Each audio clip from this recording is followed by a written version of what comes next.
हिमालय की गोद में बसा एक छोटा सा गांव था, देवगढ़। चारों तरफ चीड़ और देवदार के ऊंचे पेड़ थे, जिनकी पत्तियां हवा में एक रहस्यमयी सरसराहट पैदा करती थीं। गांव के बीच में एक पुरानी बावड़ी नुमा कुआं था, जो अब इस्तेमाल में नहीं था। पत्थर की दीवारों वाला यह कुआं कभी गांव की प्यास बुझाता था, लेकिन अब उसकी गहराई में अंधेरा और सन्नाटा पसरा रहता था। देवगढ़ में एक युवती रहती थी, जिसका नाम गौरी था। गौरी का हृदय झरने के पानी की तरह निर्मल और स्वभाव पहाड़ों की तरह शांत था। वह गांव के बच्चों को पढ़ाती थी, बीमारों की सेवा करती थी और हर किसी के दुख दर्द में साथ खड़ी रहती थी। उसकी मधुर वाणी और सेवा भाव ने उसे पूरे गांव में प्रिय बना दिया था। पिछले कुछ हफ्तों से देवगढ़ में एक अजीब दहशत का माहौल था। रात होते ही उस पुराने कुएं के पास से भयानक चीखें और रोने की आवाजें आती थीं। लोगों ने पहले सोचा कि यह किसी जंगली जानवर की आवाज होगी, लेकिन धीरे धीरे उन्हें एहसास हुआ कि यह किसी इंसान की दर्द भरी पुकार है। कई लोगों ने रात में कुएं के आसपास एक ठंडी हवा का झोंका महसूस किया था और कुछ ने तो धुंधली सी परछाई भी देखने का दावा किया था। डर के मारे गांव के लोग सूरज ढलने के बाद अपने घरों से निकलने में भी डरने लगे थे। गांव की चहल पहल गुम हो गई थी और हर तरफ एक अनजाना भय छाया हुआ था। गौरी को यह सब देखकर बहुत दुख होता था। उसे अपने शांत और सुंदर गांव की यह हालत बर्दाश्त नहीं हो रही थी। उसने गांव के बड़े बुजुर्गों से इस बारे में बात की, लेकिन उन्होंने भी इसे किसी बुरी आत्मा का साया बताकर डरने की सलाह दी। गांव के पुजारी ने कुछ मंत्र और पूजा भी की, लेकिन उन भयानक आवाजों पर कोई असर नहीं हुआ। गौरी इन बातों से संतुष्ट नहीं थी। वह जानती थी कि डरकर भागने से समस्या हल नहीं होगी। उसके मन में उस परेशान आत्मा के लिए करुणा जाग उठी थी और उसने ठान लिया था कि वह इस रहस्य की तह तक जाएगी और अपने गांव को इस डर से मुक्त कराएगी। उसकी आंखों में एक दृढ़ संकल्प चमक रहा था, जो देवगढ़ में फिर से शांति लाने की उम्मीद जगा रहा था। गौरी ने सबसे पहले रात में अकेले उस पुराने कुएं के पास जाने का फैसला किया।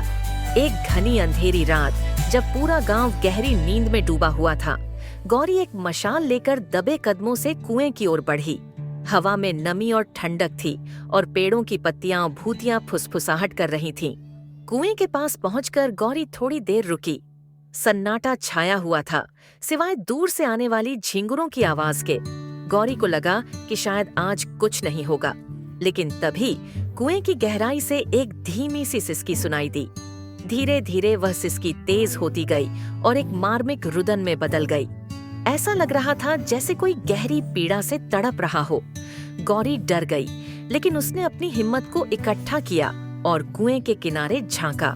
अंधेरे के कारण उसे कुछ दिखाई नहीं दिया, लेकिन वह दर्द भरी आवाजें साफ सुन सकती थी। गौरी ने हिम्मत करके पुकारा, कौन हो तुम?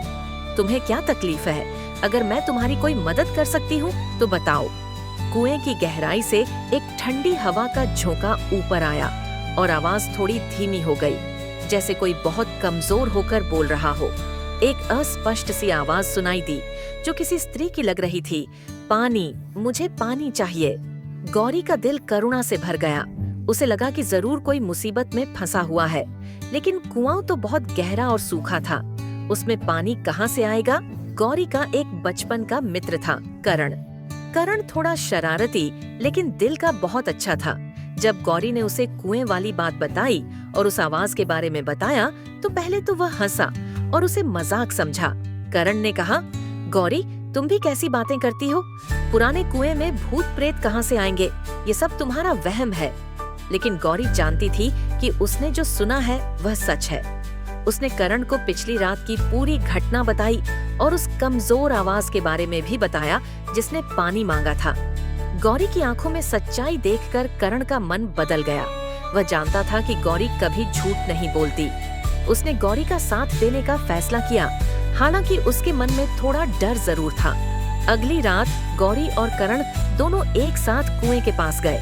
करण अपने साथ एक मजबूत रस्सी और एक बड़ी मशाल लेकर आया था। कुएं के पास पहुंचते ही उन्हें फिर से वही रुदन सुनाई दिया, इस बार थोड़ा ज्यादा स्पष्ट। ऐसा लग रहा था जैसे कोई कुएं की गहराई से मदद के लिए पुकार रहा हो। करण ने मशाल जलाई और कुएं के अंदर रोशनी डाली। अंधेरे में उन्हें कुछ दिखाई नहीं दिया, सिवाय नीचे पड़े कुछ सूखे पत्तों और मिट्टी के। लेकिन आवाजें नीचे से ही आ रही थीं। गौरी ने फिर से पुकारा, कौन हो तुम? हम तुम्हारी मदद करना चाहते हैं। इस बार आवाज थोड़ी और साफ सुनाई दी। मैं यहाँ गिर गई थी, बहुत दिन हो गए, प्यासी हूँ। गौरी और करण दोनों हैरान थे। कोई इतने दिनों तक बिना पानी के कुएं में कैसे जीवित रह सकता है? क्या यह सच में कोई इंसान है या कोई बुरी आत्मा उन्हें धोखा दे रही है? तभी करण की मशाल की रोशनी एक जगह पर टिकी। कुएं की दीवार में एक छोटी सी दरार दिखाई दे रही थी और उस दरार के अंदर कुछ चमक रहा था। करण ने ध्यान से देखा और कहा, गौरी देखो, वहाँ कुछ है। गौरी ने पास जाकर देखा। दरार के अंदर एक पुरानी चांदी की पायल फंसी हुई थी, जिस पर कुछ घुंघरू लगे हुए थे।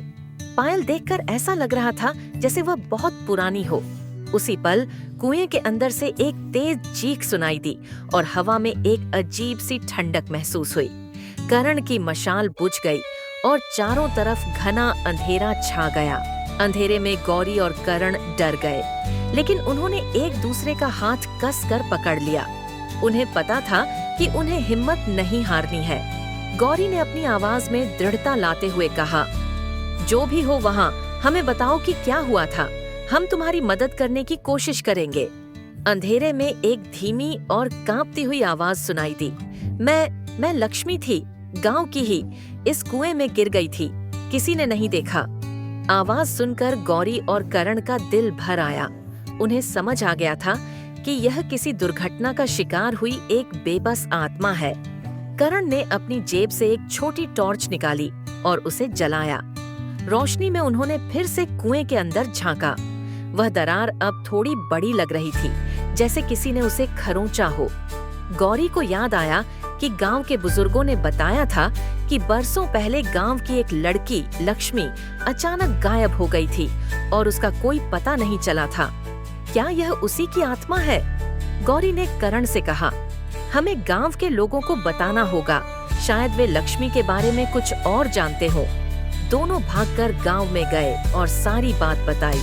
शुरू में तो लोग डर रहे थे, लेकिन जब उन्होंने गौरी और करण की आंखों में सच्चाई देखी तो वे उनकी बात मानने को तैयार हो गए। गांव के कुछ मजबूत लोग रस्सी और अन्य उपकरणों के साथ कुएं पर पहुंचे।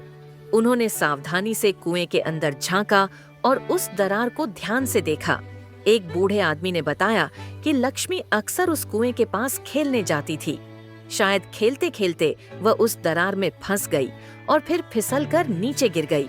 गांव के लोगों ने मिलकर उस दरार को और चौड़ा करने का फैसला किया।